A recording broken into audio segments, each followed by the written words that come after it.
Innal hamdalillah nahmaduhu wa nasta'inuhu wa nastaghfiruh wa na'udzu billahi min syururi anfusina wa sayyiati a'malina may yahdihillahu fala mudhillalah wa may yudlilhu fala hadiyalah.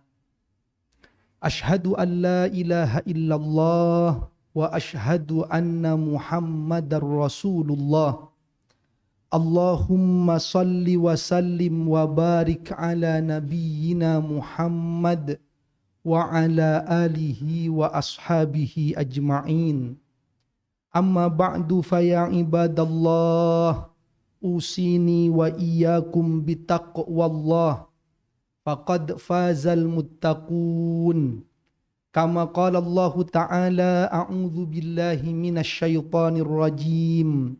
Bismillahirrahmanirrahim. Ya ayyuhalladzina amanu taqullaha haqqa tuqatih wa la tamutunna illa wa antum muslimun. Wa qala an-nabiyyu sallallahu alaihi wasallam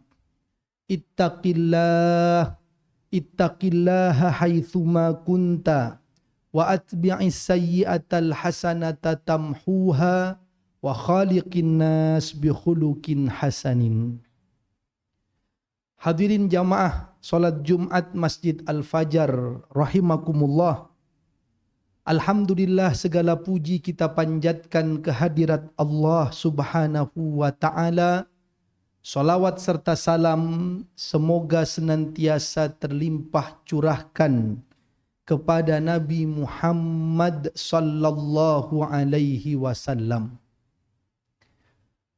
Alhamdulillah, mari bersama-sama senantiasa kita tingkatkan iman takwa kepada Allah. Dari hari ke hari menjadi pribadi yang lebih baik, istiqamah di jalan Allah sampai akhir hayat kita nanti. Semoga Allah wafatkan kita dalam keadaan husnul khatimah. Amin amin ya rabbal alamin. Saat ini kita berada di bulan Rajab. Salah satu di antara bulan-bulan mulia dalam pandangan Islam. Bulan Rajab kemuliaannya masuk pada kelompok Ashhurul Hurum, atau bulan-bulan haram, atau bulan-bulan terhormat yang umat Islam dilarang berperang di dalamnya. Walaupun larangan berperang ini, para ulama berbeda pendapat apakah hanya berlaku di zaman dahulu saja dan setelah itu kemudian dibolehkan. Ada yang berpendapat larangan berperang itu terus berlaku hingga saat ini dan seterusnya di bulan-bulan yang mulia. Tapi terlepas dari perbedaan pendapat dalam menafsirkan surat At-Taubah ayat yang ke-36 tentang hal ini, maka seluruh ulama sepakat bulan Rajab adalah bulan mulia. Dia termasuk dalam kelompok Ashhurul Hurum, bulan-bulan yang dihormati, yang dilarang berperang di dalamnya. Hadirin jamaah salat Jumat rahimakumullah, yang disepakati juga oleh para ulama adalah sebagai bulan yang mulia, maka Rajab ini kita ditekankan untuk meninggalkan kemaksiatan dan kezaliman. Yang pertama itu, sebagaimana firman Allah dalam surat At-Taubah ayat 36, di pertengahannya Allah berfirman, A'udzu billahi minasyaitonir rajim, fala tadzlimu fihinna anfusakum. Maka janganlah kamu menzalimi dirimu di bulan yang terhormat itu. Allah membahasakan jangan menzalimi dirimu. Maksudnya ditekankan jangan berbuat dosa, jangan berbuat zalim. Kenapa Allah membahasakan jangan menzalimi dirimu? karena hakikatnya kezaliman kepada orang lain itu pun akan berbalik kezaliman kepada kita sendiri. Kita akan menanggung dosanya, balasannya, apakah balasan di dunia atau nanti di hadapan Allah Subhanahu wa ta'ala. Jadi kita ditekankan meninggalkan dosa, meninggalkan kemaksiatan. Ini pertama, disepakati oleh seluruh ulama untuk benar-benar diperhatikan hal ini pada bulan-bulan yang terhormat. Salah satunya adalah bulan Rajab ini. Yang kedua yang disepakati adalah meningkatkan amal ibadah secara umum, apapun bentuk amal ibadahnya. Sebagaimana firman Allah dalam surat Al-Maidah ayat 97, A'udzu billahi minasyaitonir rajim. Bismillahirrahmanirrahim. Ja'alallahu al-Ka'batal baital harama qiyamal linnas wasyahral haram. Allah menjadikan Ka'bah sebagai tempat yang mulia untuk berkumpulnya manusia, di antaranya dalam rangka beribadah kepada Allah. Begitu pula Allah menjadikan bulan-bulan haram itu, kata Allah. Kata para ulama tafsir, Makkah, Ka'bah mulia, tempat berkumpulnya manusia untuk beribadah. Begitu pula bulan-bulan haram, kata Allah. Maknanya adalah bulan-bulan haram itu juga bulan mulia, tempat memperbanyak ibadah kepada Allah Subhanahu wa ta'ala. Apapun bentuk ibadahnya. Maka sekali lagi, yang disepakati oleh seluruh ulama, tidak ada perbedaan adalah bahwa bulan Rajab, bulan mulia, ditekankan meninggalkan perbuatan dosa dan dianjurkan meningkatkan amal salih dalam bentuk apapun di bulan-bulan terhormat itu, salah satunya adalah di bulan Rajab. Pertanyaan berikutnya adalah bagaimana dengan amalan-amalan khusus di bulan Rajab? Kadang kita mendengar ada yang mengirimkan informasi tentang anjuran berpuasa di tanggal-tanggal tertentu di bulan Rajab. Ada yang menyebut bacaan-bacaan tertentu misalkan, maka setelah diteliti oleh para ulama hadis bahwa ternyata didapati amalan-amalan khusus di bulan Rajab adalah hadis-hadisnya disimpulkan sebagai hadis yang lemah, bahkan sebagiannya adalah bukan hadis atau yang dikenal dengan hadis maudhu'. Bisa mungkin perkataan ulama, perkataan pendapat orang per orang, bukan dari hadis yang sahih yang bisa dijadikan sebagai landasan. Kecuali yang masih diperdebatkan oleh para ulama adalah 3 amalan. Kalau 3 amalan ini, ada sebagian yang berpendapat hadisnya sahih, ada sebagian berpendapat hadisnya dhaif, lemah. Ada 3 yang masih diperdebatkan. Selain 3 ini, semuanya lemah, bahkan sebagiannya bukan hadis. Tapi tersisa 3 amalan di bulan Rajab yang para ulama masih berbeda pendapat. Pertama adalah berpuasa. Sebagaimana hadis dari Abu Daud, Nabi bersabda, "Sum minal hurumi watruk, sum minal hurumi watruk, sum minal hurumi watruk." Berpuasalah kalian di bulan-bulan terhormat itu dan tinggalkan sebagiannya. Berpuasalah kalian di bulan-bulan terhormat itu, tinggalkan sebagiannya. Berpuasalah kalian di bulan-bulan terhormat itu, tinggalkan sebagiannya. Nabi mengulangnya sampai 3 kali, hadis riwayat Imam Abu Daud. Menurut sebagian ulama hadis ini sahih atau minimal hasan. Sehingga berarti ada amalan khusus, yaitu memperbanyak ibadah puasa di bulan-bulan terhormat, salah satunya bulan Rajab, tanpa menyebut tanggal berapapun. Maka perbanyak puasa saja. Tapi sebagian ulama yang lain menganggap hadis ini dhaif, hadis ini lemah, sehingga tidak ada keutamaan khusus puasa. Kita bisa beramal solih apapun, termasuk kalau mau puasa pun silahkan. Bukan dengan hadis ini, tapi dengan keumuman anjuran meningkatkan amal ibadah di bulan-bulan Rajab. Nah, ini yang masih diperdebatkan oleh para ulama. Yang kedua, yang masih diperdebatkan oleh para ulama adalah umroh khusus di bulan Rajab.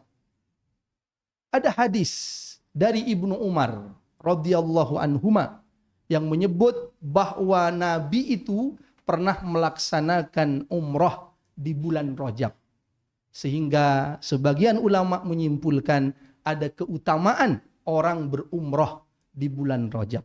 Namun ternyata apa yang disampaikan oleh Ibnu Umar ini dibantah oleh Ibunda Aisyah radhiyallahu anha, bahwa kata beliau Nabi tidak pernah berumroh di bulan Rajab itu. Ada perbedaan pendapat di antara para ulama. Sebagian berpendapat ada anjuran umroh khusus di bulan Rajab, sebagian berpendapat tak ada anjuran khusus umroh di bulan Rajab. Tapi kalau mau umroh di bulan Rajab, baik. Kenapa? Walaupun tak berdasarkan hadis itu, tapi berdasarkan keumuman ayat tadi, bahwa kita dianjurkan memperbanyak amal salih di bulan-bulan terhormat.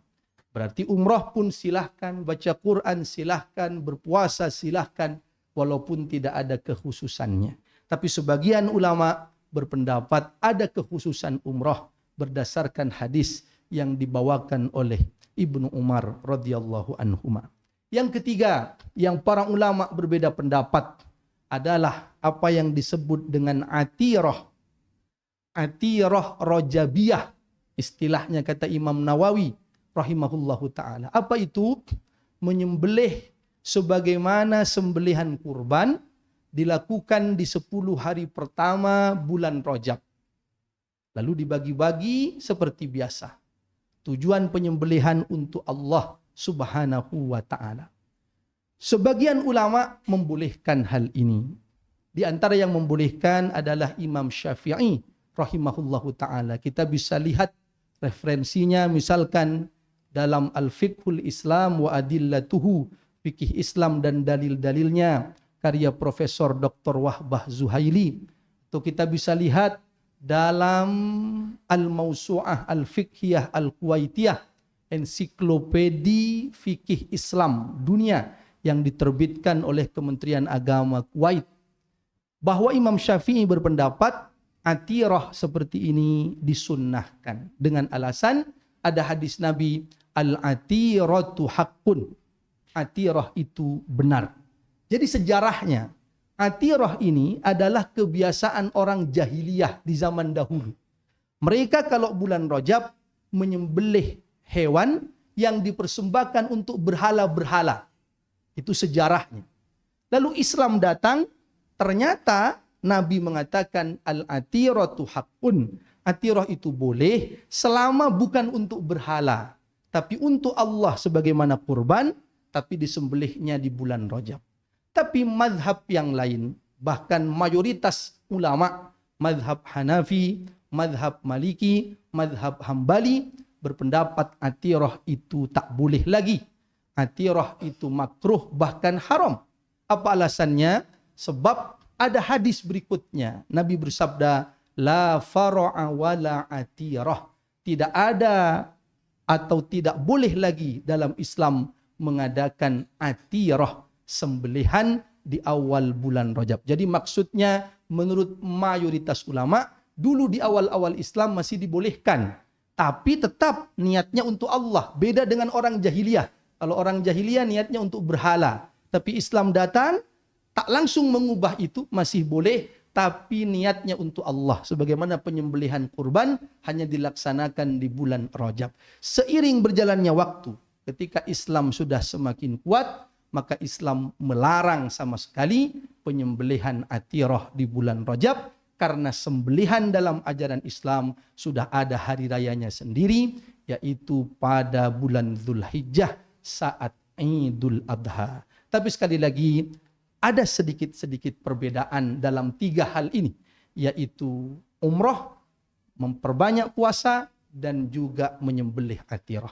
Adapun di luar yang 3 ini, kalau kita mendapatkan informasi tentang sholat khusus misalkan, tentang zikir-zikir khusus misalkan, tentang amalan khusus lainnya, telah diteliti oleh para ulama bahwa hadis-hadisnya adalah lemah, dhaif, bahkan sebagiannya maudhu', bahkan sebagiannya adalah bukan hadis Rasulullah sallallahu alaihi wasallam. Sedikit ingin saya tambahkan, lalu mengapa hal itu bisa banyak tersebar di tengah-tengah masyarakat? Ada sholat khusus, ada puasa di tanggal-tanggal khusus. Kalau kita mau menganalisa dengan berimbang, maka ada 2 kemungkinan setidaknya dalam analisa kita. Pertama adalah memang orang ingin membuat satu aturan dalam agama yang tak dicontohkan Nabi, sehingga melandaskan kepada hadis Nabi apa yang tak pernah disampaikan oleh Nabi. Dan ini ancamannya keras. Kata Nabi, "Man kadzaba alayya muta'ammidan falyatabawwa maq'adahu minan nar." Atau kama qala Nabi sallallahu alaihi wasallam.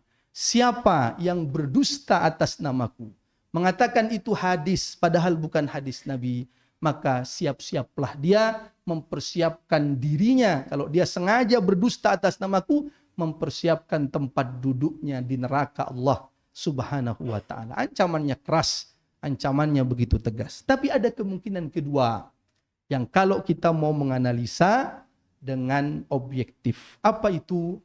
Bisa jadi sebenarnya aturan-aturan yang disampaikan, puasa di tanggal khusus, sholat-sholat khusus, sebenarnya itu masuk dalam kategori apa yang disebut dengan istilah tajribat. Tajribat ini adalah uji coba atau pengalaman spiritual yang pernah dilakukan oleh para ulama. Kalau itu hanya dipandang sebagai sebuah pilihan, anjuran yang hanya menjadi bagian dari tajribat, pengalaman spiritual, selama tak bertentangan dengan dalil-dalil yang lain, amal ibadahnya, maka itu masih boleh-boleh saja. Tapi sekali lagi jangan menganggap itu bagian dari hadis Nabi, karena ketika kita menganggapnya, bisa jadi kita masuk berdusta, mengatakan itu dari Nabi, padahal Nabi tak pernah mengatakan. Kira-kira tajribat ini contohnya seperti ini, secara sederhana. Ada orang misalkan bertanya kepada saya, atau kepada siapapun, yang misalkan dia menekuni hafalan Quran. Ditanya, bagaimana agar hafalan saya lancar? Agar cepat nambah dan lancar hafalan saya. Lalu diberi nasihat. Oh, kalau saya habis sholat subuh, tambah hafalan baru. Habis sholat asar, murojaah, hafalan yang lama-lama. Cara menambah hafalan barunya, baca dulu 10 kali halaman yang mau dihafal itu. Setelah itu baru dihafalkan ayat per ayat. Kalau ayatnya panjang, diputus. Kalau saran itu hanya difahami sebagai sebuah anjuran dari saya, anjuran dari mereka yang memang punya pengalaman dalam menghafal Quran, sah-sah saja. Karena itu tak bertentangan dengan aturan Islam. Tapi kalau dianggap itu dari Nabi, seolah-olah Nabi bersabda bahwa cara menghafal Quran, setelah subuh engkau harus menambah hafalan baru, setelah asar engkau harus murojaah. Cara menambah hafalan baru, ulang dulu 10 kali, baru dihafal. Seolah-olah itu aturan dari Nabi, maka hati-hati kita bisa masuk pada berdusta atas nama Rasulullah sallallahu alaihi wasallam. Tapi kalau itu dipandang sebagai sebuah tajribat tadi, adalah uji coba yang pernah dilakukan seseorang, maka dipersilahkan jika ibadahnya sendiri tidak melanggar aturan Allah. Tadi misalkan ada orang menganjurkan berpuasa di tanggal-tanggal ganjil misalkan. Puasanya tak melanggar aturan Allah, dia ibadah. Kecuali kalau ada orang menyarankan berpuasalah tak perlu berbuka sama sekali. Itu melanggar aturan Allah.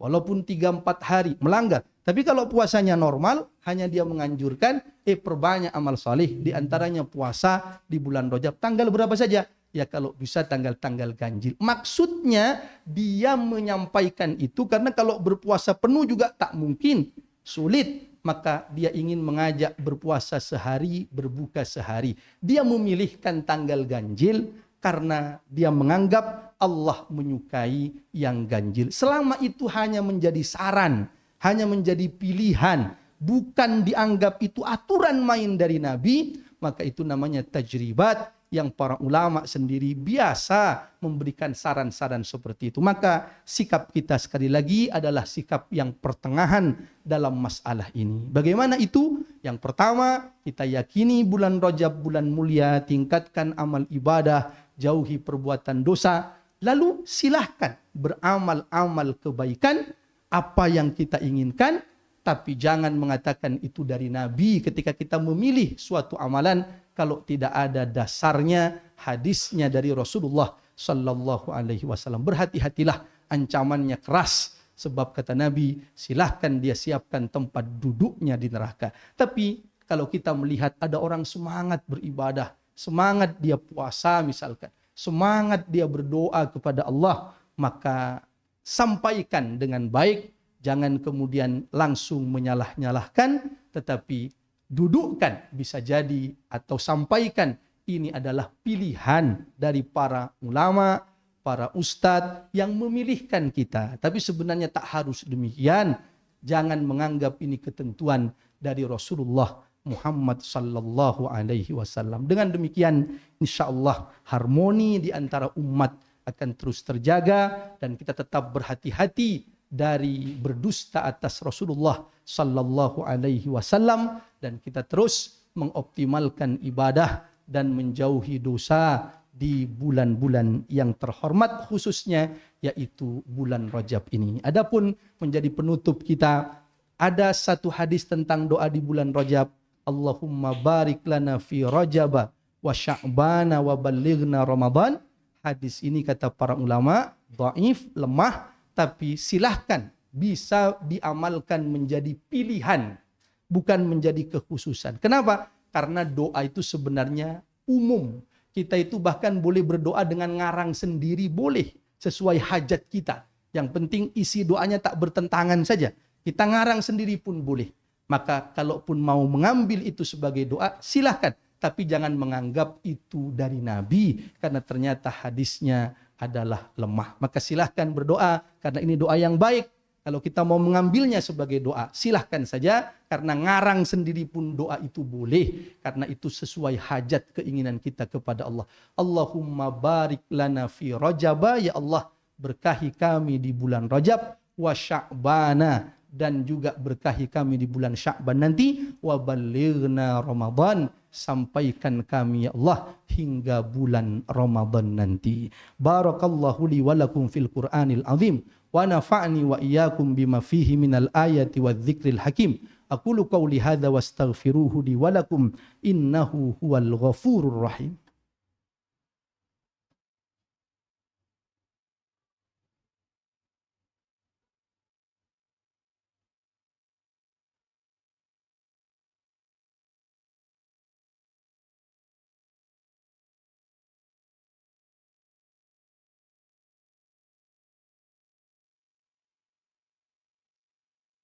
Alhamdulillah, wassalatu wassalamu ala rasulillah, nabiyina Muhammad ibn Abdillah, wa ala alihi wa sahbihi wa mawalah, la hawla wa la quwwata illa billah.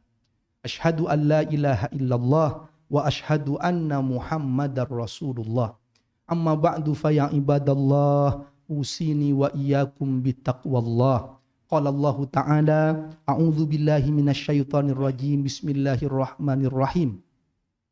Innallaha wa malaikatahu yusalluna 'alan nabi, ya ayyuhalladzina amanu sallu 'alaihi wa sallimu taslima. Allahumma salli wa sallim wa barik ala nabiyyina Muhammadin wa ala alihi wa ashabihi ajmain. Walhamdulillahi rabbil alamin.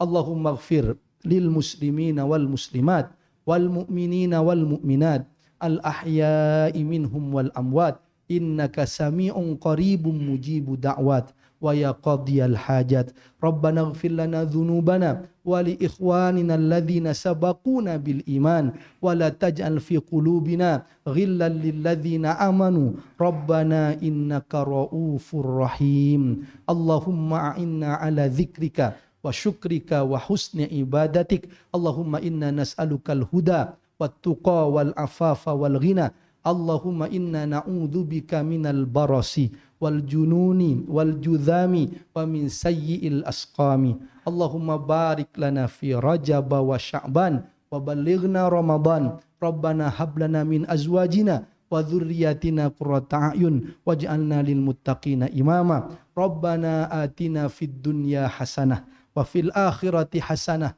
wa qina adzabannar subhana rabbika rabbil izzati amma yasifun wa salamun alal mursalin walhamdulillahi rabbil alamin ibadallah innallaha ya'muru bil adli wal ihsan wa ita'i dzil qurba wa yanha 'anil fahsya'i wal munkari wal baghi ya'idzukum la'allakum tadhakkarun wa la dzikrullahi akbar aqimis shalah